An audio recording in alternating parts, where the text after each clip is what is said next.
What are some things you'd only know by growing up poor? Most gas station attendants will not stop a small child from stealing toilet paper from their bathrooms. Who knew? Edit. Thanks for the silver. This isn't something I had to do a lot, but it happened from time to time. My mom took excellent care of me. We just fell a bit short sometimes. How good a buttered tortilla is. Government cheese. Doing your laundry in a bathtub using only cold water. BC the gas was shut off. Trying to spend the night at your friend's house. BC they had food and a warm room. Thanks Nikki. Loving going to school because you could at least eat there. Trips to Goodwill for new clothes. Showers at school because at least 3 water was warm. Being made fun of because you smelled like kerosene. Having lice and no one doing anything about it. Going to school with bruises. BC your parents took their shitty decisions out in you. I'm so grateful to a handful of people that saw potential in me. I went to college, got a great job, and broke the cycle. Thanks Tom and Tony. Libraries can save your life. The first part of my childhood I would get home from school, usually to a vacant house. I really wouldn't know if I was even going to see either of my parents each night. No cell phones of course. But I was always afraid, nervous at least, of what would happen if they did decide to make an appearance. I started walking to the library every day after school and staying till they closed every night, just to avoid the feeling of anxiety for a little longer. Eventually one of the librarians noticed and took a liking to me. I think she might have been through similar things in her life that she saw in me. Gradually we got to know each other. First I started noticing there were more books being added in the genres that I liked. Then one day after the library closed, I walked over to McDonald's. I was a quarter or so short to buy a hamburger and she saw me asking people if they had any change. I saw her and was embarrassed and kinda hid from her. From that point on I think she decided that she was going to take me under her wing. For over a year she would come by my desk at the library and just drop off chips, granola bars, pop, whatever you know. Of course, I would tell her I didn't need it, when in reality I only knew where one meal would come from each day. When I would ask her where it came from, she would just say it was extras from the break room, even though I could hear her in there putting coin after coin into the vending machine. Eventually she would just bring dinner every night to the library and we would sit down in the break room with each other and eat. I finally opened up to her about my family/living issues and had her to talk to. Even though I was still pretty guarded, this was a huge relief. Then, after I had been there almost 2 years, it was the week before school started and I headed into the library.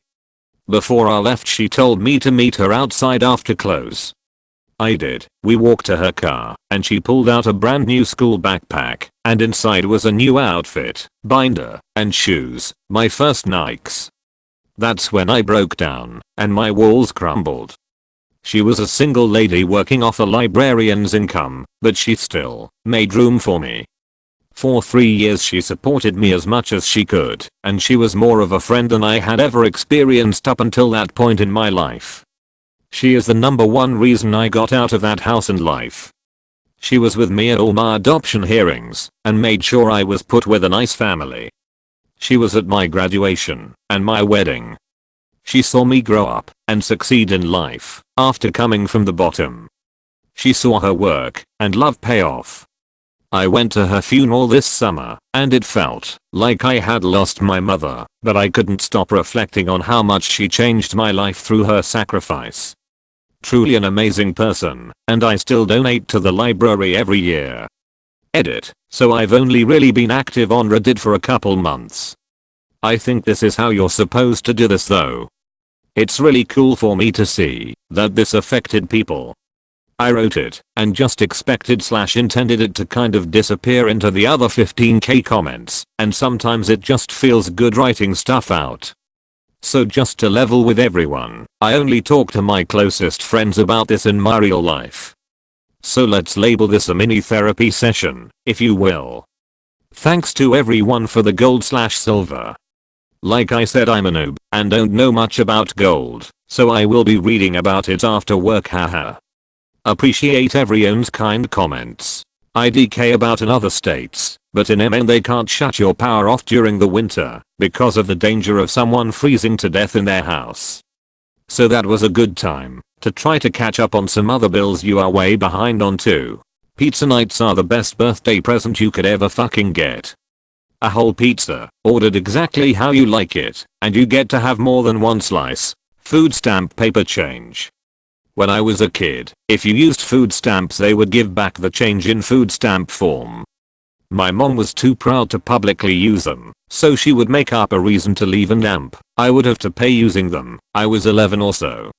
She did it every time. I had to learn to keep my head up. How to cook with the government surplus cheese. Anything shiny on the ground might be a coin. You have more of a tendency to be generous. I think I grew up dirt poor with like 2 pieces of clothing to my name, and most of our meals came from the food bank or from donations from the church my parents attended. Still, my mom mostly would not hesitate to help someone worse off than us. Also, you learn how to have fun for free. Kid me thought that getting to use the free desktop computers at the library and going to the park were the best things ever. What hunger really is. I remember waiting for my dad's payday for the grocery shopping trip and being absolutely ravenous when the food got there. Not to ask their parents for stuff. You develop an appreciation for *clothes*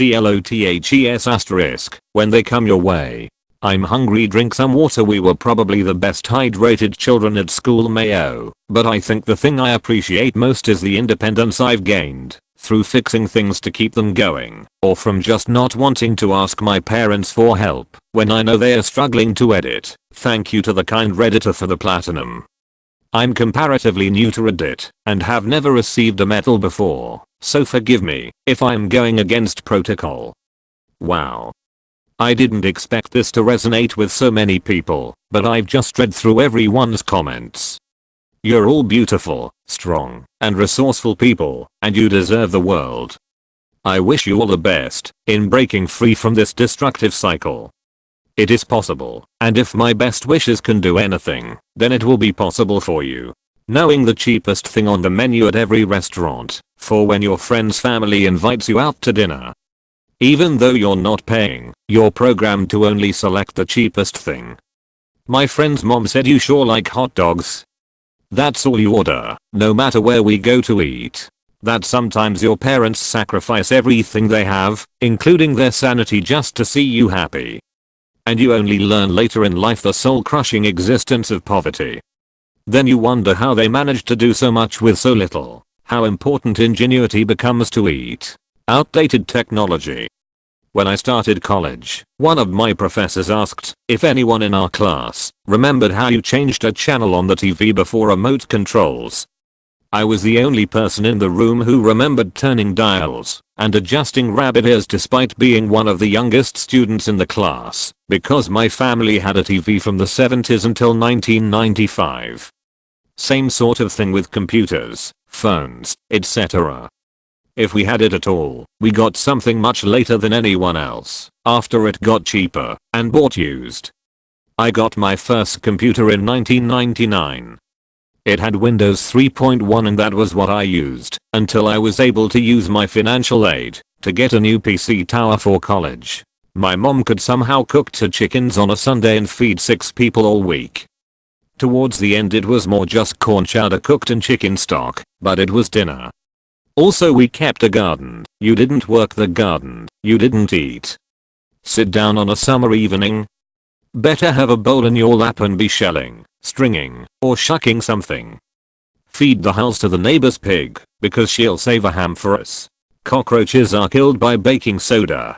What it's like to be told you think you're just better than us, because my mom valued education and prioritized it, so we could do better for ourselves going into pawn shops to find the things your aunt stole from you, and pawn to get drug money, knowing which family members you had to hide medicine, your purses, and other valuables from when they would visit, the embarrassment of whipping out the Monopoly money, food stamps, the taste of government peanut butter, what it's like to use the same bath water as your siblings, because running a new tub of water is a waste, the excitement of a trip to the day-old bread store, the ubiquitousness of the concept of need vs want, what it's like to sit at the dinner table emptying piggy banks to help your mom pay bills, holding Your mom quietly the amazingly few times she'd break down crying at the end of the day. The feeling of not eating for a day or sometimes days. How to get the most out of food.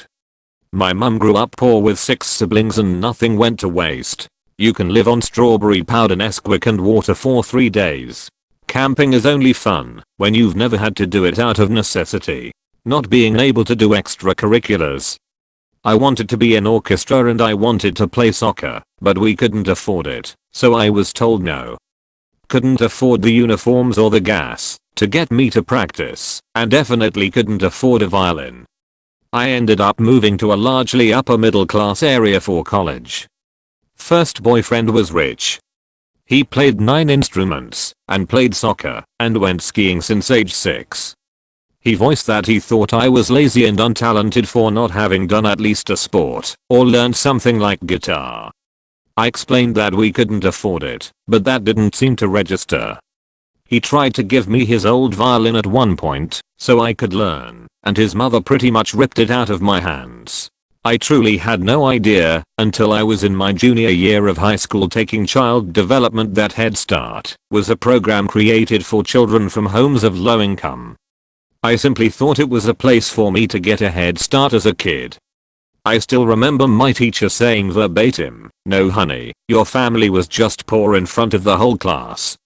Edit. RIP my inbox. Ha.